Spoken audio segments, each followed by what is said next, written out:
Дарагія сяброўкі і шаноўныя сябры, я вам хочу нагадаць, што мы пачалі працэс запісу альбому, прысвечанаму цёмнай пляме у найноўшай беларускай гісторыі палітвязням. Ён так і называецца «Лісты палітвязням». Там будзе 12 трэкаў, 12, так мовіць, лістоў. У гэтых песнях будзе спявацца пра тое, пра што мы звычайна пішам у лістах, пра пачуцці, пра адчуванні, пра жыццё, пра назіранні, пра тое, што непакоіць. І мы будзем рабіць такія перыядычна наўпростыя ўключэнні з вамі.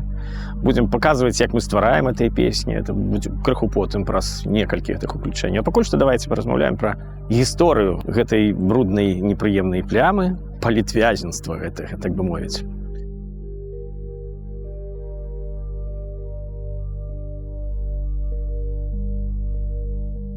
Пачнем проста з расійскай імперыі, часткай якой мы, на жаль, пакуль што застаемся. Шмат хто за гэты час паспеў адлучыцца ад гэтай непрыемнай структуры, а мы ўсё яшчэ целепаемся у яіных непрыемных калючых абдымках. Напрыканцы 19-го, пачатку 20-го стагоддзя таксама існавалі там палітвязні, але, як паказвае досвед, да сваіх палітвязняў расейцы ставіліся значна з большым піетэтам і значна лепей, чым да, напрыклад, тых, каго яны лічылі чужымі да палякаў ці то да беларусаў. Напрыклад, Максім Горкі, ён таксама пэўны час быў палітвязнем, адседзеў нават там, не памятаю, здаецца, у Лефортаве некаторы час, а потым яго павінны былі выслаць, прычым не куды-небудзь, а ў Арзамас, такі прыгожы, прыемны расійскі горад, які цяпер прыгожы і прыемны. Яго хацелі выслаць туды, але народ пачаў абурацца, бо Алексей Максімавіч, ён жа ж быў хворы, у яго былі праблемы з лёгкімі. І вось гэтае народнае абурэнне, яно чамусьці выклікала такія паслабленні для рэжыму у адносінах да Максіма Горкага. І яго выслалі не ў Арзамас, ведаеце куды? У Крым. Вось ён быў высланы ў Крым, гэты палітвязень. Ну і ўвогуле палітвязні жылі расійскія менавіта у Шліссельбургскай фартэцы ці ў Петрапаўлаўскай, жылі досыць някепска. Нармальна елі, нармальна рэкамендавалася селіць палітвязня расійскага у адзіночную камеру.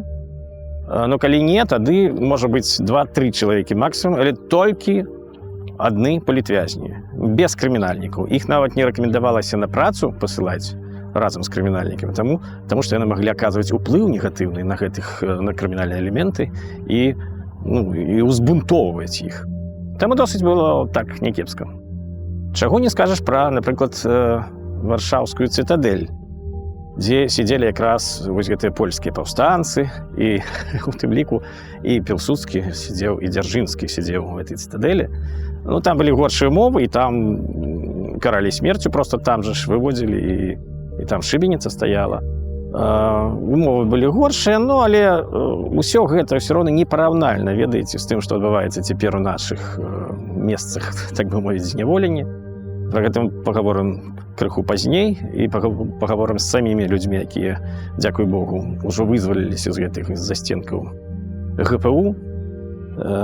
Так што чакайце на нашы наступныя выпускі. Мы лічым, што гэта вельмі істотная тэма наогул, і што на гэта нельга забывацца, і нельга забывацца цяпер. Таму што чалавек, ён так створаны, што непрыемныя тэмы, якія хвалююць, якія абуджаюць нейкія непрыемныя пачуцці, яны хутка вельмі забываюцца. Таму вось палітвязні ўжо некаторыя па 3 гады сядзяць, а мы заплюшваем на гэта вочы. Ну, просто нам хочацца растварыцца ў гэтым жыцці, а там, ну, жыццё ж працягваецца і ўсё такое. Ну, гэта вельмі кепска, таму што нам трэба інфармаваць грамадскасць і думаць пра гэта пастаянна, каб это хутчэй скончылася. І калі ўсё гэта нарэшце, это непрыемны перыяд, вельмі паганы перыяд беларускай гісторыі, ён падыдзе да свайго завяршэння, то тады таксама трэба пра гэта думаць, знаходзіць тых, хто вінаваты ў гэтай сітуацыі, а гэта не адна сотня людзей, знаходзіць іх мусяць быць усе пакараныя, і мы мусім ачысціцца ад гэтага ўсяго, і мы мусім перайменаваць все свае вуліцы нашых гарадоў, якія названыя імёнамі катаў і прыстасаванцаў: Дзяржынскім, Панамарэнкам, Берсанам, Берутам і іншых вельмі непрыемных і і брыдкіх асобаў. Мы мусім праз гэта абавязкова прайсці. Калі гэта не здарыцца, мы весь час будзем вяртацца ў тую самую сітуацыю. Пастаянна будзем наступаць на гэтыя мярзотныя, прабачце мне банальны выраз, граблі, вяртацца да палітвязняў, вяртацца да дыктатураў розных. Я спадзяюся, што ў нас атрымаецца гэта зрабіць.